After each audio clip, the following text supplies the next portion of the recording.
ভাই আমার, এতদিন আওয়ামী জালিম সাহেব এবং তাদের প্রেতাত্মারা ওই তথাকথিত ঘাতক নির্মূল কমিটির নেতৃবৃন্দ তারা প্রচার করেছে গোলাম আজম সাহেব অসংখ্য হত্যার নায়ক, অসংখ্য ধর্ষণের নায়ক, অসংখ্য খুনের নায়ক।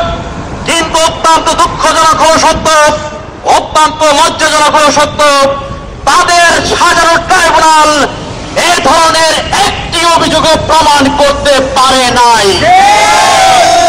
প্রিয় ভাই আমার, আমরা দেখতে পেলাম ওই সাজানো ট্রাইব্যুনাল কর্তৃক তাদের নিয়োগকৃত সেই প্রসিকিউশনের সদস্যরা 61টি যে অভিযোগ নিয়ে এসেছিল, সেই অভিযোগের মধ্যে মাত্র তাদের ভাষায় 5টি অভিযোগ তারা প্রমাণ করতে পেরেছে।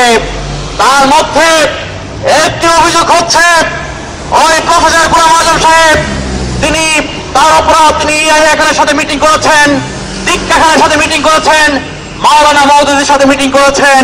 প্রিয় ভাই আমার, এই অভিযোগে তাকে 10 বছরের শাস্তি দেওয়া হয়েছে।